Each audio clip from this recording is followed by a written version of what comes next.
నమస్కారం. లైవ్ షోకి స్వాగతం. అతిథుల పరిచయం శ్రీ పురుషోత్తం రెడ్డి గారు, ప్రముఖ విశ్లేషకులు, రాయలసీమ మేధావుల forum convener.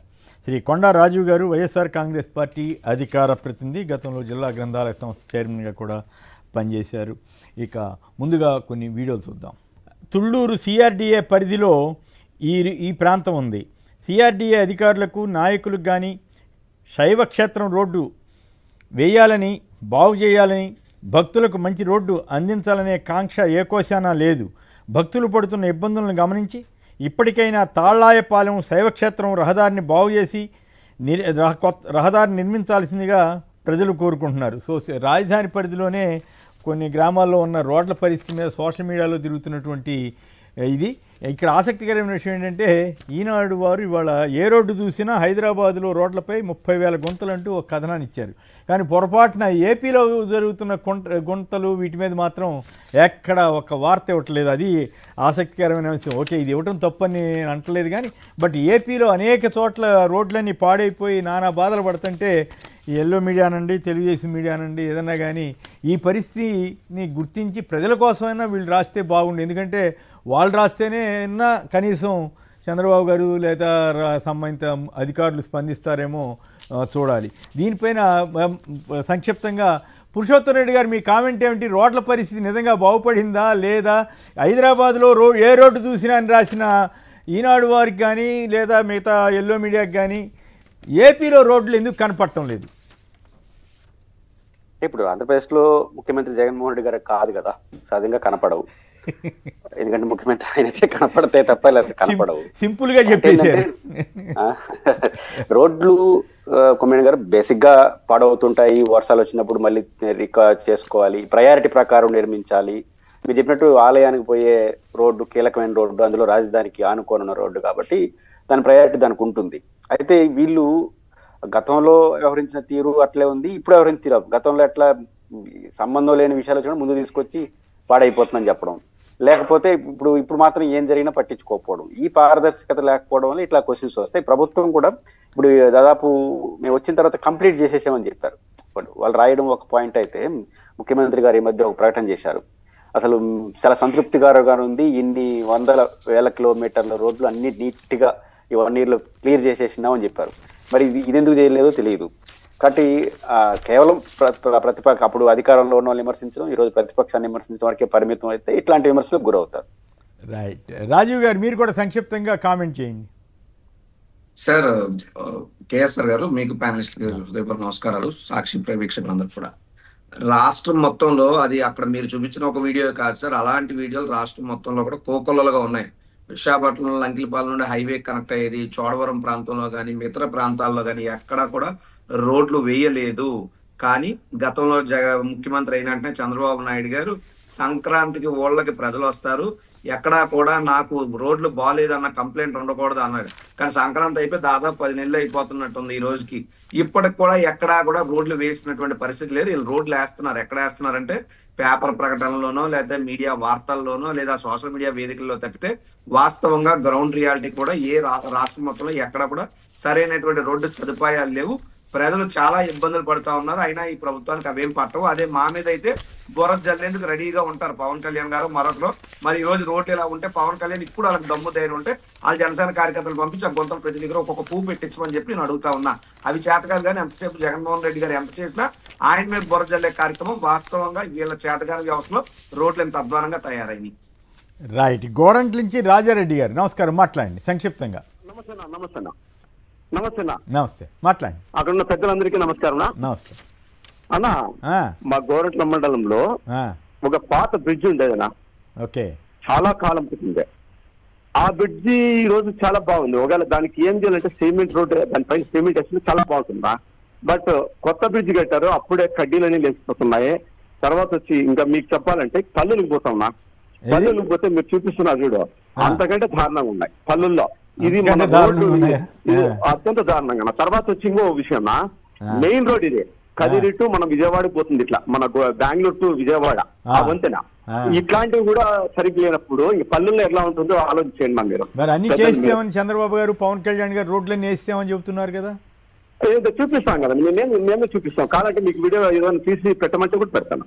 Right, okay, right.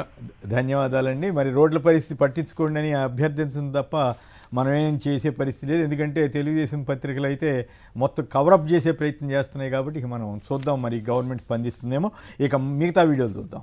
మిగతా చర్చలోకి ఇతర అంశాల్లోకి వెళ్ళటానికి ముందుగా మా ప్రతినిధి యుగంధర్ ఉన్నారు విజయనగరం నుంచి.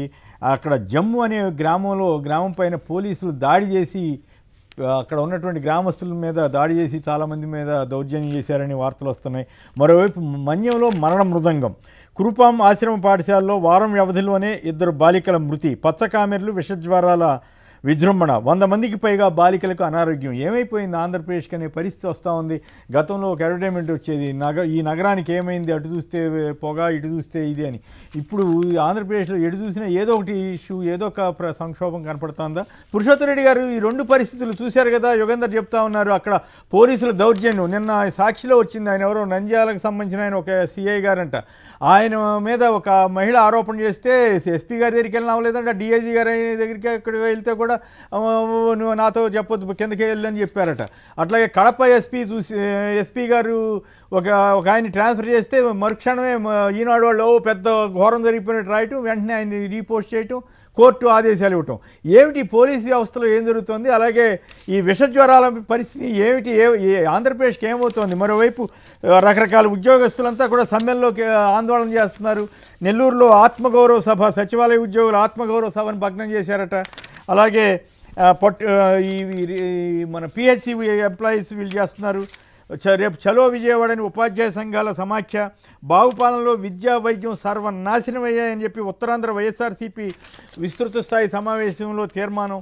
సో ఇవన్నీ చూస్తే నిజంగానే ఏపీకి ఏమైందా? ఇంకా సరే మద్యం ఇవన్నీ ఇష్యూలోకి మళ్ళీ వద్దాం. సో ఫస్ట్ పోలీసులు ఈ దౌర్జన్యాలు చేయటం ఏమిటి? వాళ్ళు కేసులు పెడితే పెట్టవచ్చు, ఇందాక చెప్తున్నట్టుగా. సో అట్లాగే మన్యంలో విషజ్వరాల పరిస్థితిని ఎందుకు పట్టించుకోలేకపోతున్నారు? ఈ 2 మీద మీ కామెంట్ ఏమిటి? కుమిల్ గారు, విషజ్వరాలకు సంబంధించినంత వరకు ప్రభుత్వం దూరదృష్టి లోపం, సత్వర చర్యలు తీసుకోకపోవడం వస్తుంది. ఎందుకంటే ఉత్తరాంధ్ర ప్రాంతం ఇప్పుడు మనం మాట్లాడుతుంది, ఉత్తరాంధ్ర కానీ రాయలసీమ లాంటి ప్రాంతాల్లో వరల్డ్ హెల్త్ ఆర్గనైజేషన్ యొక్క రిపోర్ట్స్ కూడా మనం పరిశీలన తీసుకుంటే మంచినీటి సమస్య వల్ల విషజ్వరాలు వస్తుంటాయి, ఇతర సమస్యలు వస్తుంటాయి అనేది ఒక వాస్తవం. మంచినీటి సమస్య వల్లనే వస్తుంది. పిల్లల పుట్టుకలో కూడా తేడా ఉంటుందని ఐక్యరాజ్య సమితి రిపోర్ట్లు ఉన్నాయి, బాలల హక్కుల నివేదిక లాంటివి. వీటన్నిటిని దృష్టిలో పెట్టుకునే జగన్మోహన్ రెడ్డి గారు ప్రాథమికంగా మీరు అన్నట్టు ఆర్ఓ ప్లాంట్ మనం రాజుకి తెలుసు, ఉత్తరాంధ్రలో ఒక పెద్ద దాదాపు 100 కోట్ల రూపాయలు ఖర్చు పెట్టి దాన్ని మార్పు చేసే ప్రయత్నం ఒకటి చేశారు. దాంతోపాటు ప్రాథమిక వైద్యాన్ని పటిష్టం చేయడం కోసం ఎక్కువ శ్రద్ధ పెట్టారు. ఈ రోజు విషజ్వరాలు కానీ ఇంకోటి వస్తే ఎమ్మడే అడిగిపోవాలి. ఆ గిరిజనులు కానీ ఆ పేదలు అందుబాటులో పెద్ద పెద్ద హాస్పిటల్స్ ఉండవు, వాళ్ళకున్న ఆర్థిక పరిస్థితులు అక్కడికి మండల హెడ్ క్వార్టర్లోనో గ్రామ స్థాయిలో ఉన్న పిహెచ్సిలోకి వెళ్తారు. అంటే పిహెచ్సిలు పటిష్టంగా ఉండడం అనేది చాలా ఇంపార్టెంట్ అనేది ఇప్పుడు మరొకసారి రుజువు అవుతోంది. కాబట్టి ఇప్పుడు దానికి ఎందుకు నిర్లక్ష్యం చేస్తుంది ప్రభుత్వం? ఖచ్చితంగా ఆన్సర్ చేయాలి. అందువల్ల మంచినీటి సమస్య వల్ల సమస్య కావచ్చు, లేకపోతే ప్రాథమిక వైద్యం అనేది నీరు గారిపోవడంలో సమస్య. దీని ఇంకా మెడికల్ కాలేజీల విషయం ఎట్లా ఉంది. కానీ ప్రభుత్వం ప్రాథమిక వైద్యాన్ని మంచినీటి విషయాలు చేయకపోవడంలో వచ్చిన దుష్ఫలితమే ఈ రోజు అక్కడ కనిపిస్తా ఉంది అనేది మనకు అర్థమవుతుంది. భవిష్యత్తులో కూడా వస్తుంది ప్రభుత్వం జాగ్రత్త తీసుకోకపోతే. రెండోది లా అండ్ ఆర్డర్ సంబంధించి మొన్న అసెంబ్లీలో పేర్లు అవసరం లేదు కానీ ఒక ఎమ్మెల్యే ఒక సర్కిల్ ఇన్స్పెక్టర్ ట్రాన్స్ఫర్ చేయలేదని కోసం గొడవ చేశాడు. అంటే మీకు అది లెటర్ బ్యాడ్లు అయిపోయినాయి కానీ పని మాత్రం కాదు. అంటే ఒక సర్కిల్ ఇన్స్పెక్టర్ ట్రాన్స్ఫర్ కోసం పని కాకపోతే అసెంబ్లీలో అడిగే పరిస్థితి. అంటే ఆఫీసర్ల కానించి మంత్రి లోకేష్ గారికి అట్లాగే ముఖ్యమంత్రి గారికి అందరికి ఇచ్చేసరికి లెటర్ ప్యాడ్ అయిపోయినాయి అంట. కాదు అంటే ఏంటంటే ఆయన చెప్పినట్టు జరగలేదని మనం ఇంకో కోణం చూడాలి. ఆయన చెప్పింది బాధితుడు కాదు, అది కూడా కరెక్ట్ కాదు, మార్చేవాళ్ళంతే. మార్చలేదంటే అది నేను అంటుంది ఏంటంటే అంటే మేము అనుకున్నట్టు సీఐని పెట్టాలి. ఇప్పుడు ఎప్పుడో చూసినామా ఎమ్మెల్యేలు ఎట్లా మేము అనుకుంటే ఎంఆర్ఓని పెట్టాలి అడుగుతారు రాజకీయ నాయకులు. కాకపోతే దాని అవసరం తాడోపేడో తేల్చుకుందాం అనే స్థాయికి రావడం అనేది వాళ్ళ మీద ఎంత ఇన్ఫ్లుయెన్స్ ఉంది వ్యవస్థ పైన అనేది ఇంకొక యాంగిల్. ఇప్పుడు ఆ ఊళ్ళ మీద పోలీసులు దౌర్జన్యం చేయటం ఏంటి? నంద్యాల, కడప ఇటువంటి ప్రాంతాల్లో కొంతమంది సిఐ స్థాయి ఆఫీసర్లు పెద్ద పెద్ద ఆఫీసర్లనే వాళ్ళకంటే పై ఉన్న వాళ్ళ మీద డామినేట్ చేసే పరిస్థితి ఉండటం ఏంటి? ఒక మహిళకు సంబంధించిన కేసులో ఆడవాళ్ళ జోలికి వస్తే ఇంకేముంది అంతు చూస్తామని పదే చెబుతుంటారు కదా చంద్రబాబు గారు. మరి ఎందుకు ఇట్లా జరుగుతా ఉన్నాయి? అదే జోక్యం నేను ముందు చెప్పినట్టు ఒక సిఐ విషయం జోక్యం చేస్తున్నారంటే మేము అనకపోతే ఎస్పీని ఒప్పుకోం, హోంమంత్రిని ఒప్పుకోం, అసలు ఎవరో పోతాం అని చెప్పినారు. అంటే అర్థం ఏంటి? వాళ్ళ ఇన్ఫ్లుయెన్స్ అన్నది చెప్పినట్టు జరగాలి అన్నప్పుడు సహజంగా ఎస్పీలు ఏం చేస్తారు? చాలా పరిమితులు ఉంటాయి వాళ్ళకి. ఈ పరిమితులు వచ్చేసినాయి. రెండో అంశం మీరు అన్నట్టు గ్రామాల్లో సహజంగా ఘర్షణలు, ఆధిపత్యాలు వస్తూ ఉంటాయి. వీటి పోలీసులు సరిదిద్దే పనిలో ఉండాలి. మనకు అధికారం ఉంది కదా ఒక సెక్షన్ ఆఫ్ పీపుల్ కొట్టేస్తే మీరు వెళ్ళిపోతారు, మళ్ళీ విలువలు కొట్టుకుంటారు, అది పెరుగుతాయి ఇంకా. కాబట్టి ఎప్పుడు కూడా పోలీసులు పరిస్థితిని సరిదిద్దాలే తప్ప దాన్ని పెంచి పోషించకూడదు. కాబట్టి ఇది పాపం గిరిజన గాడమూరు ప్రాంతాల్లో ఏమైనా పెద్ద సిటీలో జరిగిన ఘటన కాదు. అట్లాంటి వాళ్ళకి ఎంత ఇబ్బందులు ఉంటాయని గమనం పెట్టుకొని చేస్తే భవిష్యత్తులో మరింత పెరుగుతుంది తప్ప తగ్గదు. పోలీసులు ఇట్లా విషయాలు జాగ్రత్తగా ఉంటేనే మంచిది. రైట్. రాజీవ్ సార్ కుర్పాంకి సంబంధించి ఏదైతే మా ఉత్తరాంధ్ర ప్రాంతంలో ఇన్సిడెంట్ జరిగిందో చాలా దురదృష్టకరం. కుర్పాం సంబంధించిన గురుకుల పాఠశాలలో కల్పన, అంజలి అనేటువంటి ఇద్దరు అమ్మాయిలు చనిపోవడం అత్యంత బాధాకరం. ఇవి ప్రభుత్వ హత్యలుగానే నేనైతే పరిగణిస్తాను. ఎందుకంటే సార్ ఈ పచ్చకామర్ల సమస్య అనేటువంటిది ఈ ప్రాంతంలో సుమారు 45 రోజుల నుండి ఉంది. ఆ విషయం సంబంధిత అధికారులకు కానీ ఆ గురుకుల పాఠశాల నిర్వహించిన వారికి కానీ క్లియర్ కట్ గా తెలుసు. కానీ వాళ్ళ కేవలం నిర్లక్ష్యమే దీనికి కారణం. రెండోది, జగన్మోహన్ రెడ్డి గారు తాగునీరు అనేటువంటిది పరిశుద్ధమైనటువంటి తాగునీరు విద్యార్థులందరికీ అందించాలనే లక్ష్యంతో రాష్ట్ర వ్యాప్తంగా ఉన్నటువంటి అన్ని గురుకులాల్లో కూడా ఆయన ఆర్ఓ ప్లాంట్లు పెట్టారు. ఆర్ఓ ప్లాంట్లు పెట్టిన తర్వాత ఏ ప్రభుత్వాలైనా వ్యవస్థ కంటిన్యూ అయినప్పుడు ఆర్ఓ ప్లాంట్ రిపేర్ చేయలేదన్నారు. అసలు రిపేర్ ఎందుకు వస్తుంది? మెయింటెనెన్స్ చేయకపోతే రిపేర్ వస్తుంది. ఇక్కడ ఈ ప్రభుత్వం కనీసం ఆర్ఓ ప్లాంట్లు నిర్వహించడంలో కూడా వైఫల్యం చెందింది. పాస్ట్ 1 year నుండి కూడా ఆర్ఓ ప్లాంట్ మెయింటెనెన్స్ లేకపోవడం, అది పాడవడంతో అక్కడ వాటర్ కలుషితం అయ్యి ఈ పిల్లలందరికీ కూడా పచ్చకాపులు అనేటువంటిది రావడం జరిగింది. అయితే ఇక్కడ వైద్యులు కూడా ఏం చెప్తున్నారు చాలా క్లియర్ కట్ గా, కలుషిత నీరు తాగడం వల్లే హెపటైటిస్ ఏ, హెపటైటిస్ ఈ యొక్క వ్యాధులు వచ్చే అవకాశం క్లియర్ కట్ గా ఉంది. బహుశా ఖచ్చితంగా ప్రాథమిక విచారణలో క్లియర్ గా కలుషిత నీరు తాగడం వల్లే వచ్చిందని చెప్పి ఈ ప్రాథమిక విచారణలో వైద్యులు చెప్తున్నారు. ఇంకో పక్క చూస్తే హెల్త్ సెక్రటరీ గౌతమి గారు కూడా దాన్ని ఆవిడ కూడా కన్ఫర్మ్ చేశారు. ఏమని? కలుషిత నీరు తాగడం వల్ల ఈ యొక్క పచ్చకామలు అనేటువంటి పిల్లలకు వచ్చాయని చెప్పారు ఆవిడ. కానీ ఇంకో పక్క చూస్తే సంబంధిత శాఖ మంత్రి ఏమో ఆర్ఓ ప్లాంట్ ఎక్కడ పాడైంది, ఆర్ఓ ప్లాంట్ అంతా బాగానే ఉంది, కావాలంటే పదండి వెళ్ళి చూద్దామని మాట్లాడుతున్నారు. అంటే ఇంత ఘోరంగా సమస్య ఉంటే పిల్లల్లాగా పిల్లల ప్రాణాలు రాలిపోతుంటే అధికారులు ఓ రకంగా మాట్లాడతారు, మంత్రి ఇంకో రకంగా మాట్లాడతారు. అంటే గిరిజన ప్రాంత పిల్లలన్నా, గిరిజన బాలికలన్నా, వాళ్ళ యొక్క ప్రాణాలన్నా ఈ యొక్క ప్రభుత్వానికి అంత చులకనా అని చెప్పి నేను అడుగుతా ఉన్నా. మరో విషయాన్ని మీరు గమనించాలి సార్, కేసీఆర్ గారు రాష్ట్రం మొత్తం కూడా గమనించాలి. పిల్లలకు వచ్చింది పచ్చకావులు, జ్వరం, ఈ యొక్క సమస్యలు. అయితే దీనికి పిల్లల్ని ఈ రోజు ఎక్కడ అడ్మిట్ చేశారో తెలుసండి? మా ఇంటి పక్కన ఉన్నటువంటి KGH విశాఖపట్నంలో. ఏమండి, కోర్పాంలో కదా ఇన్సిడెంట్ జరిగింది. పార్వతీపురం జిల్లా హెడ్ క్వార్టర్ ఆసుపత్రి ఏమైంది సార్? విజయనగరం జిల్లా హెడ్ క్వార్టర్ ఆసుపత్రి ఏమైంది సార్? విశాఖపట్నానికి సుమారు 150 కిలోమీటర్లు తీసుకురావాల్సినటువంటి పరిస్థితులు ఎందుకు వచ్చినాయి సార్? సుమారు 129 మంది బాలికలు ఈ రోజు ఇబ్బందులు పడతా ఉన్నారు. వాళ్ళ పరిస్థితి, వాళ్ళ ఆరోగ్యం ఏమవుతుందో కూడా తెలియనటువంటి పరిస్థితి. ఇంత ఘోరం, ఇంత దుర్మార్గం ఎందుకు జరిగింది సార్? ఈ యొక్క ప్రభుత్వ నిర్లక్ష్యం వల్లే ఈ రోజు పిల్లల ప్రాణాలు రాలిపోతా ఉన్నాయి.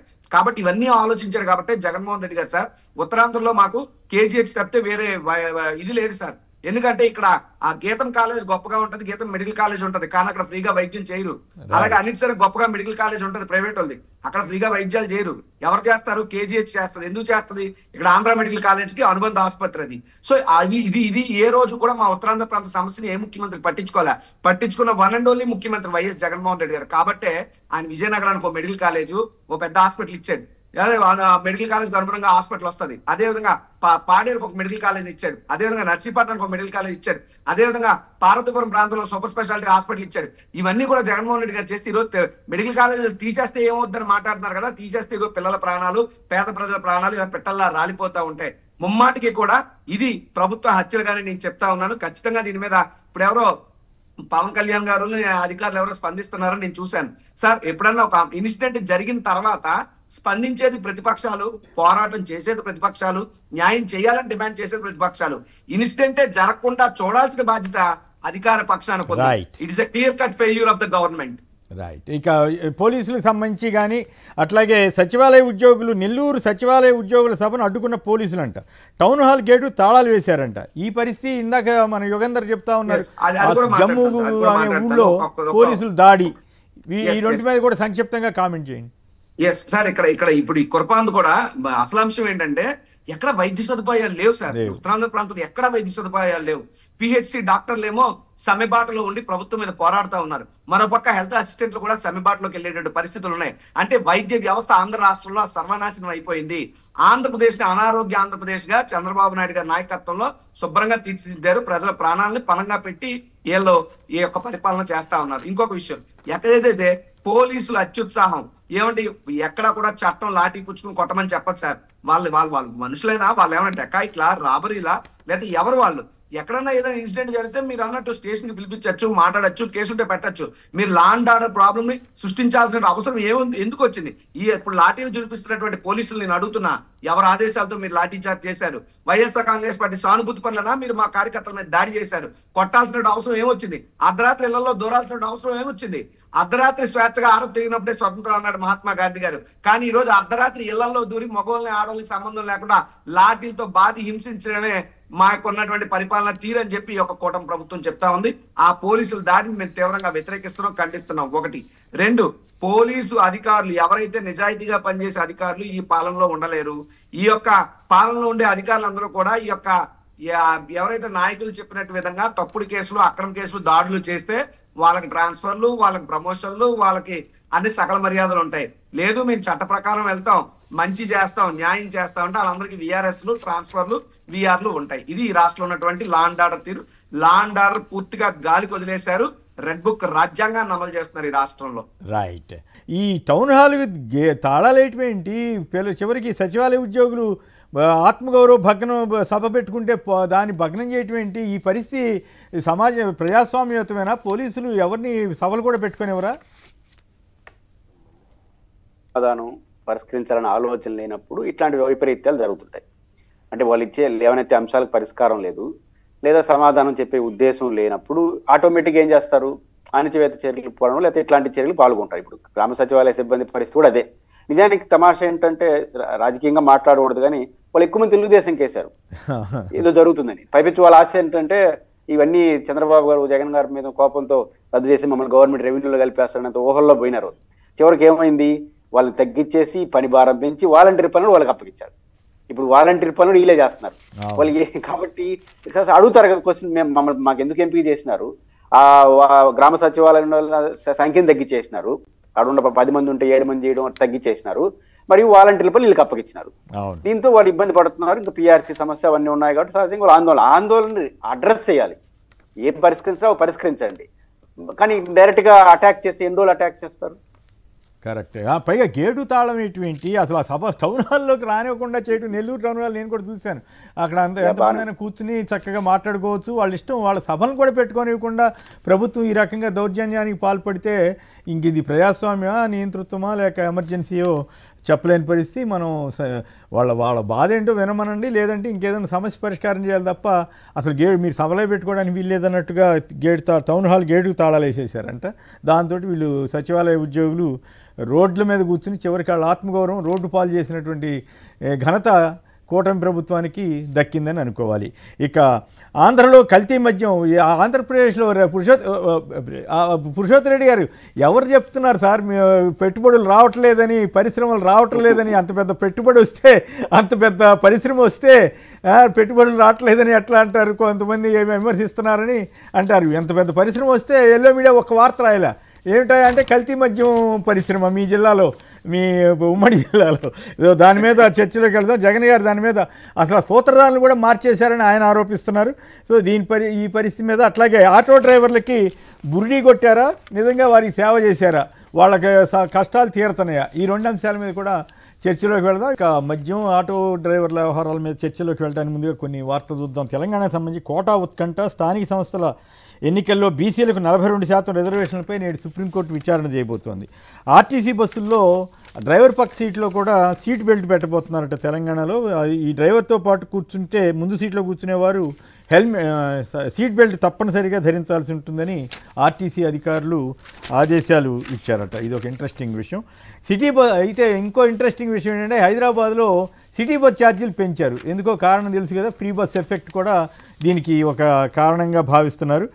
నిత్యం ప్రయాణికుడిపై నెలకు 500 భారం అంటూ కేటీఆర్ గారు దాని మీద మండిపడ్డారు. జంట నగరాల ప్రజలపై కక్ష సాధింపు చర్య, రేవంత్పై కేటీఆర్ ఫైర్. హైదరాబాద్లో బస్ ఛార్జీలు పెంపు ఎంతంటే ఆర్డినరీ ఎక్స్ప్రెస్ బస్సుల్లో మొదటి 3 స్టేజీలకు 5 రూపాయలు, 4వ స్టేజీ నుంచి 10 రూపాయలకు పెంచారటండి. సో ఈ రకంగా సిటీ బస్సు రేట్లు అయితే పెంచారు. ఈ సమస్య తెలిసిందే కదా. ఇక మూతకు దగ్గరగా విశాఖ ఉక్కు అంటూ ఎంపీ బాబురావు ప్రశ్నకు గొల్లబాబురావు గారి ప్రశ్నకు మంత్రి కుమారస్వామి సమాధానం ఇచ్చారని విశాఖ నుంచి వస్తున్న లీడర్ పత్రిక రాసింది. అప్పుల ఊబిలో కూరుకుపోయి నిర్వహణ సాధ్యం కాకుండా ఉన్న పరిస్థితిలో విశాఖ ఉక్కు మూతపడడానికి దగ్గరగా ఉందని కుమారస్వామి వెల్లడించారట. గొల్లబాబురావు రాసిన లేఖకు ఈ విధమైన సమాధానం వచ్చింది. మరి ఓ పక్కేమో లోకేష్ గారు, చంద్రబాబు గారు, మొత్తం పవన్ కళ్యాణ్ గారు మేము కాపాడేసాము ఉక్కు ఫ్యాక్టరీ అంటారు. ఇంకోవైపు ఏమో సమాధానాలు అట్లా వస్తున్నాయి. డ్రైవర్ రన్నర్లకు బాబురెడ్డి అని సాక్షి వార్త ఇచ్చింది. అయితే అసలు సమస్య రాయకుండా ఆటో డ్రైవర్లకు ప్రత్యేక యాప్ అని ఎల్లో మీడియా రాసుకుని సాంబరపడింది. సర్కారీ క్యాబ్కి యాప్ అని. యాప్ తోటి పరిష్కారం అయిపోద్దా, మహిళలు బస్సు ఎక్కకుండా ఆటోలు ఎక్కుతారా అనేదే ఇప్పుడు అసలు సమస్య. అది వదిలేసి యాప్ పెడతా ఉంటున్నారు. ఆఫ్రికా టు ఆంధ్ర నకిలీ మద్యం ప్లాంట్ వ్యవహారంలో విస్తుపోయే వాస్తవాలు. తంబళ్లపల్లి టీడీపీ ఇన్ఛార్జి జయచంద్రారెడ్డికి కీలక నేత అండ. ఆఫ్రికాలో వ్యాపారం ద్వారా మద్యంపై అనుభవం సంపాదించారంట ఈ నాయకులు ఎవరు. సో నకిలీపై మద్యంపై సీఎం సరికొత్త డ్రామా. జయచంద్రారెడ్డి, పార్టీ నేత సురేంద్రనాయుడు సస్పెన్షన్ అంట. దందాలో డైరీ నిక్షిప్తం అంట. ఇది చూస్తే అద్వానీ గారి పేరు హవాలా డైరీలో ఉందని చెప్పి ఆయన రాజీనామా చేశారు. కానీ ఇక్కడ కనీసం ఈ డైరీలో ఉన్న వాళ్ళ పేర్లు తోలికి కూడా పోలీసులు వెళ్ళలేదా అనేటువంటి విమర్శలు అయితే వస్తూ ఉన్నాయి. చంద్రబాబు స్కెచ్ వేశావు, రాత్రి నకిలీ మద్యం సూత్రధారుల మార్పు చేశామని జగన్ గారు మండిపడ్డారు. అలాగే అయితే ఈ వార్తని పెద్దగా ప్రముఖంగా ఇవ్వలేదు. కానీ ఈనాడు వాళ్ళు లోపల పేజీలో రాసుకున్నారు. ఏమని? ములకల చెరువు నకిలీ మద్యం కేసులో నిందితులు ఎంతటి వారైనా వదలొద్దు, నిష్పాక్షికంగా దర్యాప్తు జరపాలి. మరి అసలు గతంలో నకిలీ మద్యం మీద జరగకపోయినా ఎన్ని ఆరోపణలు చేశారు. ఇప్పుడేమో సన్నాయి నొక్కులు నొక్కుతున్నట్టుగా మాట్లాడుతుంటే ఎల్లో మీడియా కూడా అదే రకంగా రాస్తుంది. ఆ కీలకమైన వార్తలన్నీ వదిలేసి మొత్తం అంతా ఆంధ్రప్రదేశ్ అంతా బ్రహ్మాండంగా ఉన్నట్టుగా క్షిపణులు తయారు చేయబోతున్నారని, దొనకొండ దగ్గర ఏర్పాటు చేస్తారని, పోలవరానికి నిధులు దారేదని వాళ్లే రాశారు. 2 తెలుగు ఎల్లో మీడియా పేపర్లే రాశారు. జనసేన బలోపేతానికి త్రిశూల వ్యూహం అంట. పవన్ కళ్యాణ్ గారు నిజంగా ఆలోచిస్తారో లేదో కానీ వీళ్ళైతే రాశారు. తల్లికి వందనంతో జీఎస్టీ జోష్ పెరిగిందని సంబరపడ్డారు. తిరుమల తరహాలో శ్రీశైలం అభివృద్ధి చేస్తారట. ఇందాక చెప్పాను కదా, నువ్వు చాలా అందంగా ఉన్నావు, ఖాళీగా ఉంటే పోలీస్ స్టేషన్ వద్దకు రా, నిన్ను నీ పిల్లల్ని చూసుకుంటానంటూ ఒక ఒంటరి మహిళకు ఒక సిఐ గారు బెదిరించారంట. ఆ సిఐ గారి మీద ఆ మహిళకు అధికారులు ఫిర్యాదు చేస్తే వాళ్ళు మా వాళ్ళకి కాదని చేతులెత్తేశారని అందులో ఉన్నట్లుంది. సో ఈ పరిస్థితి ఏమిటి అనేది ఇప్పుడు వరకు మనం మాట్లాడుకున్నాం. ఇక నకిలీ మద్యం అంశంలోకి వెళ్దాం. పురుషోత్తమ రెడ్డి గారు చెప్పండి, అసలు నకిలీ మద్యం తాజా పరిణామాలు ఏమిటి? నిజంగా ఒక భారీ పరిశ్రమ వచ్చిందని సంతోషపడాలా? ఆ రకంగా ప్లాంటే పెట్టేశారంటే ఎవరి అండా లేకుండా ఎట్లా జరుగుతుంది? సో జగన్ గారు చెబుతున్నట్లుగా ఆ స్కెచ్లో స్కోత్రదారులను మార్చేస్తున్నారా? మరి తెలుగుదేశం పార్టీ వారిని కవర్ చేసే ప్రయత్నం జరుగుతుందా? ఇంకోవైపున అసలు డైరీలో ఉన్న బెల్ట్ షాపుల అడ్రస్లు అన్నీ ఉన్నాయని అంటున్నారు కదా, వాళ్ళందరినీ ఎందుకు కేసులో బుక్ చేయలేదు, అరెస్ట్ చేయలేదు? వీటన్నిటి మీద మీ విశ్లేషణ ఏమిటి? కుమిని గారు, బేసిక్గా మద్యం రిలేటెడ్గా చాలా ఆందోళనకరమైన పరిస్థితులు ఈరోజు మనకు వ్యక్తం అవుతున్నాయి. గ్రౌండ్లో ఉన్నాయి, ఈరోజు బయటపడింది. ఎంత ఆందోళనకర పరిస్థితిలో 2 అంశాలు ఉన్నాయి. జగన్మోహన్ రెడ్డి గారు ఎగ్జాక్ట్లీ ఎక్స్లో స్పందించారు ముఖ్యమంత్రి గారిని, ప్రభుత్వాన్ని ప్రశ్నిస్తూ. ఆ 2-3 అంశాలు చాలా కీలకంగా ఈరోజు రాష్ట్రంలో చర్చ జరగాల్సిన అవసరం ఉంది. జగన్ గారు ప్రస్తావించిన దాని ప్రకారం కంట్రోల్ ఆఫ్ ఆడిటర్ జనరల్ లెక్కల ప్రకారం 2024-25 ఆర్థిక సంవత్సరంలో మొదటి 5 నెలల్లో 6,782.21 కోట్ల రూపాయలు ప్రభుత్వానికి మద్యం ద్వారా ఆదాయం వచ్చింది. ఇది చాలా క్రూషియల్ క్వశ్చన్ జగన్ గారు రైజ్ చేసింది. అదే 25-26 మొదట 5 నెలల్లో 6,992.27 కోట్ల రూపాయలు ప్రభుత్వానికి మద్యం ద్వారా ఆదాయం వచ్చింది. ఏంటి తేడా? జగన్ గారు ప్రస్తావిస్తున్నది ఏంటంటే 3.10% వృద్ధి రేటు కనిపిస్తుంది ఆదాయంలో. అంటే ప్రభుత్వం నిర్వహిస్తున్నప్పుడు ఆదాయం ప్రభుత్వానికి వస్తా ఉంది, ప్రైవేట్ వ్యక్తుల చేతిలోకి ఆదాయం పోతాం. అంటే మద్యం విక్రయాలు ఈ ప్రభుత్వంలో పెరిగినాయి, కానీ మద్యం విక్రయాల ద్వారా వస్తున్న ఆదాయం ప్రభుత్వానికి ప్రొఫెషనల్గా పెరగట్లేదు. అంటే ఎవరి చేతిలోకి వెళ్తా ఉంది? ప్రైవేట్ వ్యక్తుల్లో చేతలు వెళ్తా ఉంది అనేది జగన్ గారు ప్రధానంగా ప్రస్తావించిన అంశం. రెండవ కొమ్మినేని గారు, ఇప్పుడు కల్తీ మద్యం బయటపడతా ఉంది. నాకు ఆందోళన కలిగించే అంశం ఏంటంటే, మీరు కూడా ఒకసారి ఆలోచించండి. జగన్ గారు ఉన్నప్పుడు అన్నిటినీ రద్దు చేశాడు, బెల్ట్ షాపులు రద్దు చేసేసినాడు, స్ట్రిక్ట్ గా ఉన్నారు. ఉదయం నుంచి 5-10 గంటల నుంచి సాయంత్రం వరకు మాత్రమే మద్యం అమ్మాలి. ఇన్ని రిస్ట్రిక్షన్స్ ఉన్నప్పుడు సహజంగా కొంత మాల్ ప్రాక్టీస్కి అవకాశం ఉంటుంది కదా, మనం జనరల్ గా ఆలోచిస్తే. ఎందుకంటే అవకాశాలు లేదు కాబట్టి తప్పుడు మాత్రం ఇస్తారు. ఇప్పుడు మీరు అవకాశాలు పెంచేసినారు. ఒకవైపు మద్యం షాపులు విపరీతంగా ప్రైవేట్ వాళ్ళకి ఇచ్చారు, టైం అనేది సరిగ్గా పాటించట్లేదు. దాంతోపాటు రాష్ట్రంలో 900 బార్లు ఉంటే పర్మిట్ రూముల పేరుతో దాదాపు అన్ని బార్లు ఇచ్చేసినారు. మినిమం 5 లక్షలు కట్టేస్తే మినిమం ఇచ్చా, అంటే మినీ బార్లు 24x దాదాపు రెగ్యులర్ గా మద్యం, టైం లేదు, ఇన్ని ఉన్నప్పుడు బెల్ షాపులు కూడా 1,00,000కు పైగా ఉంటాయని ఎల్లో మీడియాలోనే జిల్లా పేపర్లో రాశారటండి. అదే ఇప్పుడు నకిలీ మద్యం అవసరం వచ్చింది. విచ్చలవిడిగా ప్రజలకు మద్యం దొరకతా ఉన్నా నకిలీ మద్యం చేస్తున్నారంటే ఎంతగా మద్యం విస్తరిస్తా ఉందని. ప్రధానంగా నకిలీ మద్యం రావడానికి కొమ్మినేని గారు బెల్ట్ షాపులు కారణం. ఇప్పుడు ఎంత కాదన్నా మామూలు మద్యాన్ని తీసుకొచ్చి షాపుల్లో అమ్మడానికి కుదరదు, కొన్ని పరిమితులు ఉంటాయి ఎంత అధికార దుర్వినియోగం చేసినా. ఎప్పుడైతే బెల్ట్ షాపులకి రికగ్నైజ్ లేదు కదా, అమ్మేవాడికి రికగ్నైజ్ లేదు, కొనేవాడికి రికగ్నైజ్ లేదు, దానివల్ల ఇబ్బంది పడినా వాళ్ళే ఇబ్బంది పడతారు. అంటే బెల్ట్ షాపులు ఎంత పెరిగితే అంత నకిలీ మద్యం పెరుగుతుంది అనడానికి ఇది ఒక బెస్ట్ ఎగ్జాంపుల్. అందువల్ల ఈరోజు ప్రభుత్వం ఖచ్చితంగా సీరియస్ గా ఈ బెల్ట్ షాపుల పట్ల ఆలోచించాలి, మద్యాన్ని తగ్గించాలి తప్ప నాణ్యమైన మద్యం అని పేరు పెట్టేసాం ఆంధ్రప్రదేశ్ లో. మనం ఐక్యరాజ్య సమితితో లెక్కలు పోతే మద్యంలో నాణ్యం లేక అన్ని హానికరమని చెప్తుంది.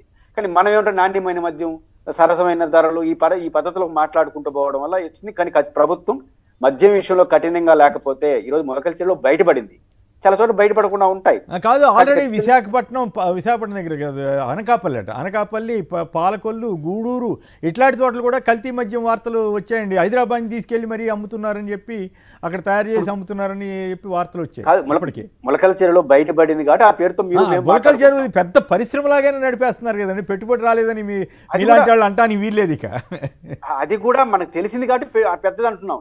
ఎన్ని ఉన్నాయి మనకు తెలియదు కదా, బయటపడితే తెలుస్తుంది.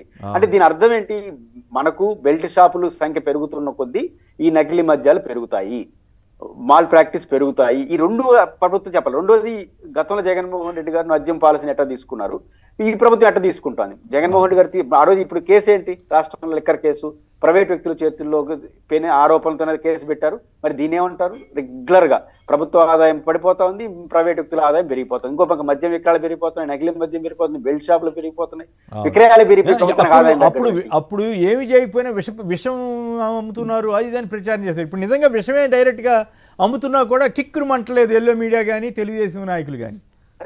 వాళ్ళకైతే ఒక లాజిక్ ఉంది, మన ప్రభుత్వం కాదు కాబట్టి ఆ రోజు మాట్లాడినారు, ఈ రోజు మన ప్రభుత్వం కాబట్టి కవర్ చేసుకుంటున్నారు. అంటే ఎంత కవర్ చేసుకుని ఇవి కవర్ చేసుకుంటారు. రెండోది, దీంట్లో చర్చ ఏంది, ఆ పార్టీ ఈ పార్టీ అని అధికార పార్టీ అండలేకుండా చేయగలరు కాదు సార్. మీరు గతంలో కూడా చూసుంటారు కదా, ఇదివరకు మీడియాలో ఇటువంటి ప్రజలకు సంబంధించిన ఇష్యూస్ వచ్చినప్పుడు మొహమాటం లేకుండా రెండు వైపులా ఎవరు తప్పు అయితే అది రాసే పరిస్థితి. ఇప్పుడు అవినీతి చేసినా లేదా ఇట్లాంటివి చేసినా కూడా, ఇంత ఘోరమైన విషయాన్ని అమ్మినా కూడా వాళ్ళ పేగులు కాలిపోయినా సరే వాటిని కవరప్ చేసే ప్రయత్నం చేస్తున్నారు. అది దుర్మార్గం కదా. ఏ పార్టీ అయినా, ఏ ప్రభుత్వం అయినా, ఏ పత్రిక అయినా కూడా ప్రజా సమస్యల విషయంలో ఒకే విధంగా స్పందించాలి. అందులో ఇంత ఘోరమైన 5,800 కోట్ల రూపాయలు ఇప్పటికీ ఈ దీంట్లో మతలబు జరిగిందని చెప్పి అంచనాలు వేస్తున్నట్టుగా వార్తలు వచ్చినాయి కదా. సో అది నా పాయింట్ ఏంటంటే, ఇటువంటి ఇష్యూస్లోనైనా సరే దాన్ని నిజాయితీగా ఉండాల్సిన మీడియా అసలు దాన్ని కవరప్ చేసే ప్రయత్నం చేస్తుంది అన్నది నా పాయింట్. కొమ్మినేని గారు, ఇక్కడ మీడియా అట్లా చేయడానికి ఒక హేతుబద్ధమైన కారణం వాళ్ళ యాంగిల్ నేనేమనుకుంటానంటే, జగన్ గారు లేదా వైసీపీని టార్గెట్ చేస్తా కేసులు పెట్టారు. ఇది ఇప్పుడు లెక్కర్ కేసు నడుస్తా ఉంది కదా. ఇప్పుడు ఇవన్నీ బయటపడతా ఉంటే జగన్ గారు ఎంత కరెక్ట్, వీళ్ళు ఎట్టపోతున్నారనేది జనంకి అర్థమైపోతాం, ఈజీగా అర్థమవుతుంది కదా. ఆ రోజు జగన్ గారు పట్టుదలతో ప్రభుత్వ షాపులు పెట్టడం, బెల్ట్ షాపులు ఉక్కుపాదంతో అణిచివేయడం, ఇవన్నీ చేయడం ఆ రోజు కనపడింది. అలాంటి ప్రభుత్వం మీద కేసు పెట్టారు. అంటే సూత్రధారులు కనపడకుండా పోతున్నట్టుగా అదే మార్చేస్తున్నట్టుగా బయటపడిపోతుంది. బయటపడినప్పుడు ప్రజలు పోల్చుకుంటారు కదా, విశ్లేషణ మనం ఒక రకం ప్రజలు ఏమి ఇస్తారు, అట్లాంటి ప్రభుత్వం మీద మద్యం కేసు పెట్టి ఇక్కడ ఇంతగా దారుణం కనపడే వాళ్ళ పెట్టేది అని పోల్చుకుంటారు కదా. అందువల్ల దీన్ని ఏదో కవర్ కాదు, ప్రజల్లోకి వచ్చేసిన తర్వాత విషయం వాళ్ళు కవర్ చేయడం అట్టుగా అవుతుంది. కానీ ప్రభుత్వం ఖచ్చితంగా ఆన్సర్ చేయాలి. ఇప్పటికైనా మద్యాన్ని ఒక వ్యాపారంగా, ఒక ఆదాయ వనరుగా మానేసి బెల్ట్ షాపులు రద్దు చేయండి. అదేవిధంగా కనీసం ప్రభుత్వ షాపులు పెట్టకపోతే పోయినారు, బెల్ట్ షాపులను రద్దు చేసి ఇట్లాంటి వాటి పట్టు ఉక్కుపాదం మాపకపోతే ప్రభుత్వానికి నష్టమే కాదు, ప్రజలకు కూడా చాలా తీవ్ర నష్టం వస్తుంది. రాజకీయం కూడా ఒక రోజు పోతే మీరే ఇబ్బంది పడతారు. రైట్. పూర్ణచంద్రరావు గుంటూరు నుంచి. పూర్ణచంద్రరావు నమస్కారం, సంక్షిప్తంగా మాట్లాడండి. కట్ అయినట్టుంది. రాజీవ్ చెప్పండి, అంత పెద్ద భారీ పరిశ్రమ వస్తే మీరు రాలేదు, పరిశ్రమలు రాలేదు, పెట్టుబడి రాలేదు అంటున్నారు. ఇప్పుడు చూడండి ఎంత పెద్ద పరిశ్రమ వచ్చిందో, నకిలీ మద్యం పరిశ్రమ. సార్ కేసర్ గారు, వాస్తవానికి ఏంటంటే జగన్మోహన్ రెడ్డి గారి హయాంలో జరగలేనటువంటి ఒక మద్యం కుంభకోణంని మద్యం కుంభకోణం జరిగిపోయింది అంటూ సోకాల్డ్ ఆంధ్రజ్యోతి ఈనాడు పేపర్లో కుంకాలు రాయించి జరగనటువంటి ఒక మద్యం కుంభకోణాన్ని వాళ్ళ పచ్చ మీడియా పునాదుల మీద ఒక గ్రాఫిక్స్ లాగా చూపించారు వాళ్ళు. అయితే నాకే కాదు, రాష్ట్రం ఉన్నటువంటి ప్రతి కామన్ పీపుల్ కి కూడా, అంటే ఇర్రెస్పెక్టివ్ ఆఫ్ పార్టీస్, న్యూట్రల్ వ్యక్తులకి ఒక అనుమానం కలిగింది.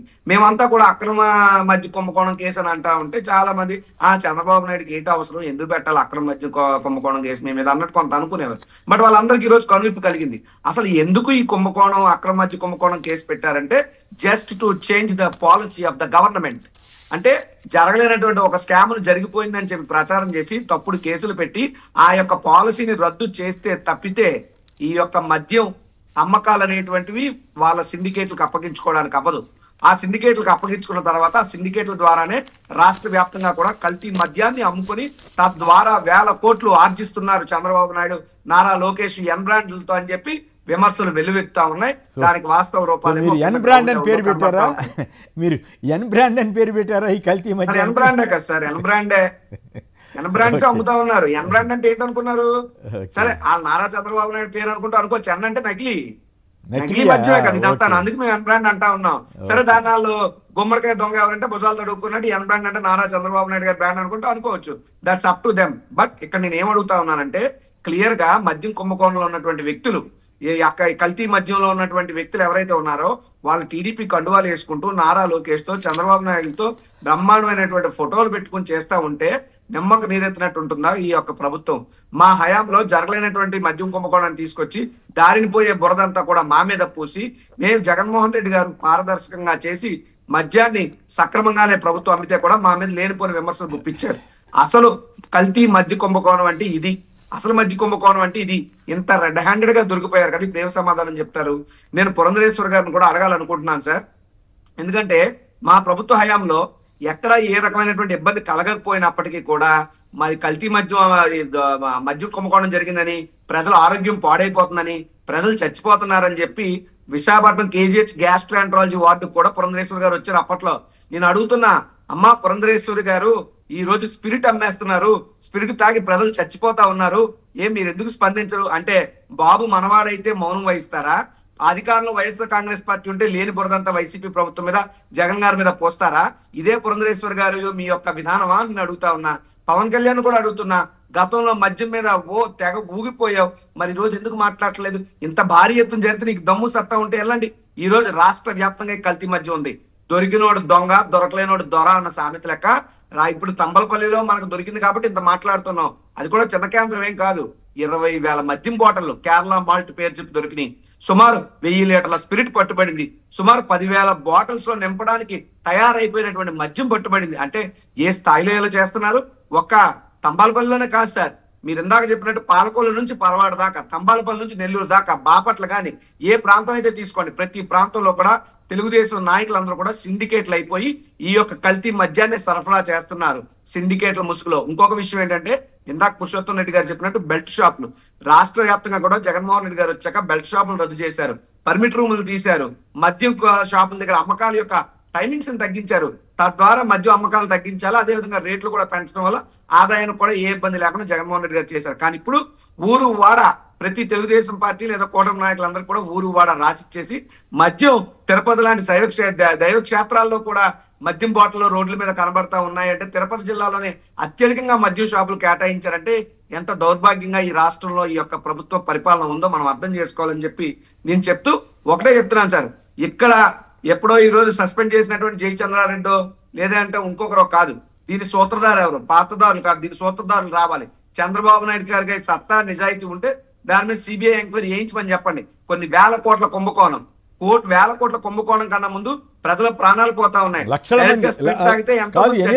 ఎన్ని లక్షల మంది తాగి ఎంత అనారోగ్యం పాలయ్యారో ఎవరికి తెలియదు, లెక్కలు లేవు, ఎవరికి తెలియదు సార్. ఇక్కడ భయంకరమైనటువంటి వాస్తవం ఏంటంటే సార్, మీకు కొన్ని పేర్లు చెప్తాను నేను. అంటే వాళ్ళు తీసుకొచ్చినటువంటి బ్రాండ్ లిస్ట్ కూడా మేము తీసాం. చంద్రబాబు నాయుడు గారు ఇగో చూడండి, ఇవి చంద్రబాబు నాయుడు గారు తీసుకొచ్చినటువంటి బ్రాండ్స్ ఇవన్నీ కూడా.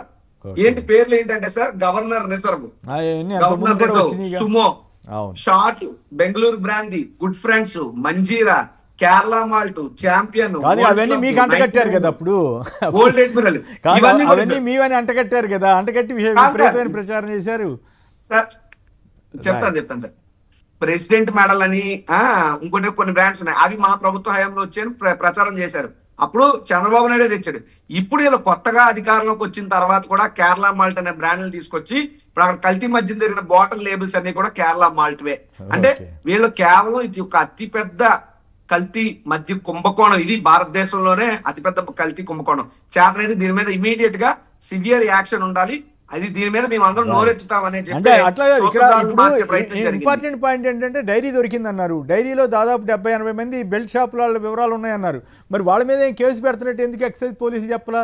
అసలు దీని వెనకాల ఇంకెవరెవరు ఉన్నారనేది ఎంక్వైరీ చేసేంత ధైర్యం ఉండకపోవచ్చు. కనీసం బెల్ట్ షాపుల వాళ్ళ జోలికి కూడా ఎందుకు వెళ్ళలేకపోయారు అనేది అర్థం కావట్లేదు. పైగా ఈ మద్యం ఎంతమంది తాగారు, ఎంతమంది ఎన్ని వేల మంది అనారోగ్యానికి గురయ్యారు, వీటి మీద కూడా వీళ్ళు వెంటనే ఆరోగ్య శాఖ వీళ్ళంతా రంగంలో దిగి కనుక్కోవాలి కదా.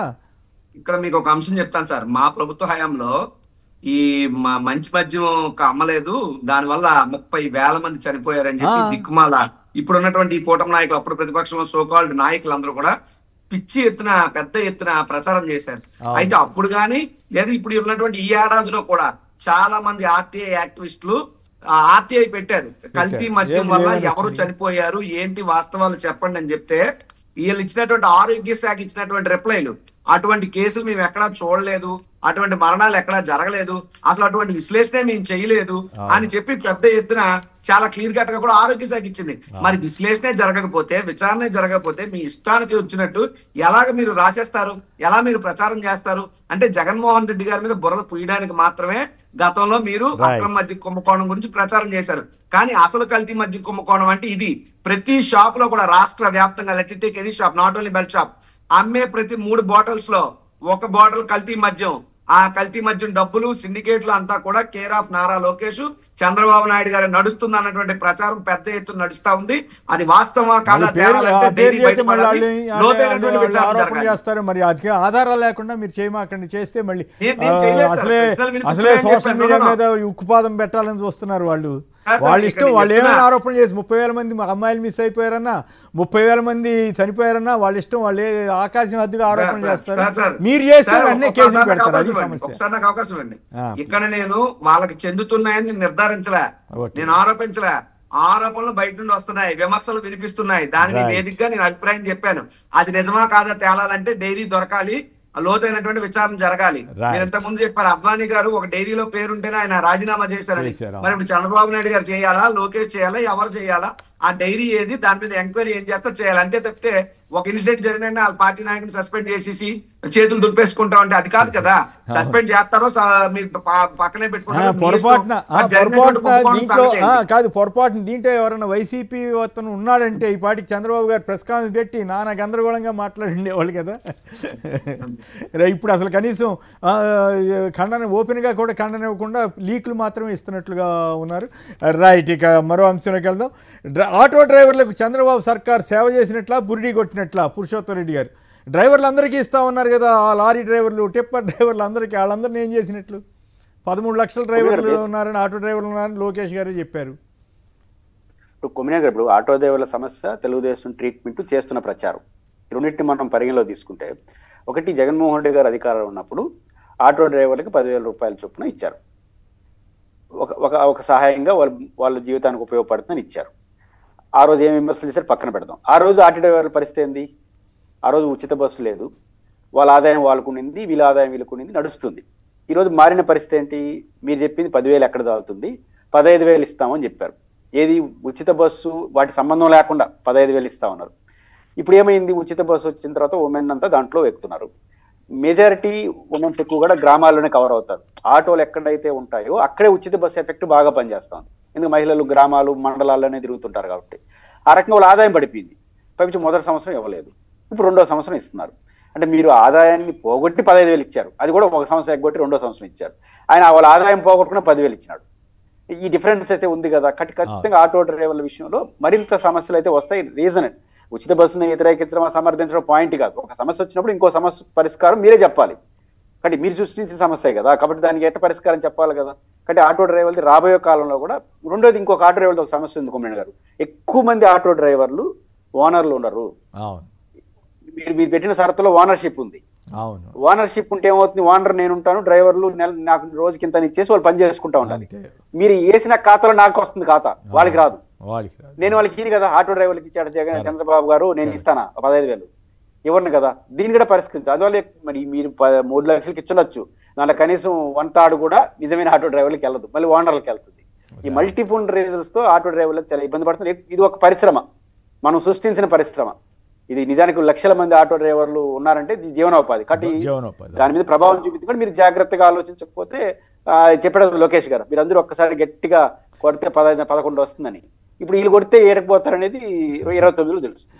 రైట్. రాజీవ్ గారు, ఏదైతే ఆటో కార్మికులు ఆటో డ్రైవర్స్ ఉన్నారో వాళ్ళందరూ కూడా 13 లక్షల మంది ఉన్నారని చెప్పి ఇప్పుడు మాట లోకేష్ గారు మాట్లాడిన మాట, ఇది నేను చెప్తున్నటువంటి మాట కాదు. వాళ్ళ ప్రతిపక్షం ఉన్నప్పుడు ఆయన అన్నాడు. ఇప్పుడు అలా సుమారు ఆ మాటను 2 ఏళ్ళు అయిపోయింది. అంటే ఇప్పుడు ఎంతో కొంత దానికన్నా పెరుగుతారు కదా. మరి వీళ్ళందరూ కూడా 13 లక్షల మందికి కూడా అలా పథకాన్ని అమలు చేయాల్సినటువంటి అవసరం ఉంది కదా. కానీ అది మానేసి మేము ఎంతమందికి ఇచ్చారని మళ్ళీ నిశ్చిగ్గుగా 3 లక్షల మందికి ఇచ్చామని చెప్పుకుంటారు. 3 లక్షలు కూడా కాదు, 2,69,000 ఎంతో సంఖ్య.